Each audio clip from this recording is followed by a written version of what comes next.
Mes chers compatriotes, en décidant de réunir le Parlement en congrès, le président de la Côte d'Ivoire a posé le premier acte, incontestablement biaisé, d'une réforme de notre Constitution. Je salue, une fois n'est pas coutume, la décision de se conformer enfin aux dispositions de notre loi fondamentale qui lui interdisent formellement de briguer un troisième mandat. On l'aura compris, cette annonce est destinée à séduire l'opinion publique internationale, à obtenir la bienveillante complaisance de celle-ci et surtout à détourner l'attention du peuple des vrais enjeux, à savoir le tripatouillage de notre Constitution pour asseoir le règne d'un clan ad vitam aeternam. La malice politique qui vise à capitaliser cette non-candidature ne doit pas faire diversion. Renoncer à violer la Constitution, excuser du peu, est la moindre des choses. Cela n'en rend pas moins condamnable le dessein présidentiel totalement assumé de transférer le pouvoir à un successeur choisi. Appelons les choses par leur nom. C'est le scénario d'une véritable forfaiture qui se met en place. Le pouvoir appartient au peuple. C'est indéniable. Ce n'est ni un héritage, ni un legs. Il ne se transfère pas. C'est au seul peuple de Côte d'Ivoire d'élire le président de la République. C'est son droit inaliénable. Le schéma qui se met en place aujourd'hui est celui d'un projet de dévolution successorale du pouvoir suprême par le biais d'une manœuvre constitutionnelle.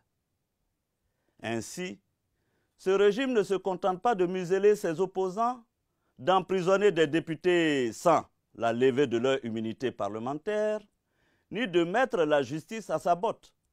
Il manipule notre loi fondamentale 3 ans seulement après son adoption par référendum en la triturant au nom de petits calculs électoralistes. Le déni de démocratie est patent, car, à double titre, cette réforme est inacceptable. La méthode d'abord. Réformer la Constitution, c'est prendre la décision d'une entreprise structurante qui ne peut se concevoir et s'exécuter sans y associer l'ensemble de la classe politique et des forces vives de la nation. Pour ma part, j'estime qu'un pouvoir loyal et responsable ne peut prétendre engager un tel chantier sans privilégier une procédure référendaire seule à même de susciter une large adhésion et lui conférer une réelle légitimité. La Constitution appartient à tous les citoyens. Ici, c'est un homme seul qui, de façon autoritaire et sans la moindre concertation, décide de la soumettre à son bon vouloir. Le temps, ensuite. À cette démarche singulière s'ajoute une gestion du temps parfaitement inique. Ainsi, en Côte d'Ivoire, on réforme la Constitution moins de 7 mois avant une élection présidentielle. On y change unilatéralement les règles du jeu à si courte distance d'une telle échéance, alors que la pré-campagne a débuté et que des candidats se sont déjà déclarés. Le protocole de la CEDEAO relatif à la démocratie interdit, nous le savons, de tels tripatouillages. Manifestement, le pouvoir d'Abidjan n'en a cure. Le régime de M. Alassane Ouattara nous donne chaque jour l'exemple consternant de ce qu'il ne faudrait plus faire. Le règne de l'arbitraire, des institutions méprisées, le goût obsessionnel du pouvoir qui réduit le peuple à l'état de témoin passif de son destin. L'enjeu aujourd'hui est de consolider notre démocratie et de renforcer nos institutions. Un pouvoir légitime ne doit pas passer par-dessus ses concitoyens. Il doit les mettre en situation de s'exprimer. Aucun progrès, aucune dynamique n'est possible dans un pays où le pluralisme est réduit à néant. En agissant de la sorte, la présidence, une fois de plus, contourne les Ivoiriennes et les Ivoiriens et confirme que pour conserver son précaré, elle ne reculera devant rien.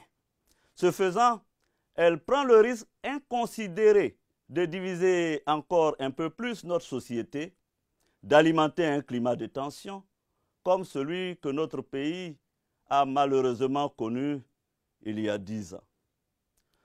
Ce souvenir funeste devrait conduire à la mesure, à l'esprit de rassemblement et de réconciliation, ainsi qu'au respect de nos règles communes. J'en appelle à l'alliance de toutes les forces démocratiques de Côte d'Ivoire. Au-delà, c'est à tout le peuple de Côte d'Ivoire que je fais appel. L'heure est à l'union sacrée face aux périls qui menacent nos libertés et notre nation. À l'aube d'un rendez-vous qui est celui du peuple, je veux vous livrer quelques convictions intangibles à mes yeux et nullement négociables. Notre vie démocratique appelle des actes forts et le respect absolu des valeurs. Notre vie démocratique implique une élection présidentielle authentiquement inclusive et transparente. Notre vie démocratique exige la création d'une nouvelle commission électorale indépendante, puisque l'actuelle est stipendiée, partiale et sclérosée. Et j'ajouterai ceci, notre vie démocratique doit pouvoir mobiliser tous les citoyens à égalité.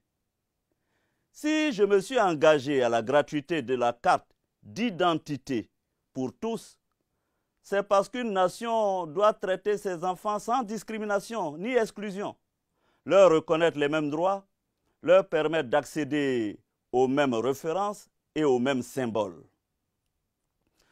Je suis candidat à l'élection présidentielle d'octobre 2020. Vous le savez déjà. Et avec vous, je la gagnerai. C'est manifeste. Je ne le suis pas pour moi-même. Je suis candidat pour que demain, le peuple accède au pouvoir. Ensemble, si vous le voulez le décider, je vous le promets, nous ferons de la Côte d'Ivoire une démocratie que d'autres pays en Afrique et dans le monde citeront en exemple. Dieu bénisse notre nation, Dieu bénisse son peuple. Je vous remercie.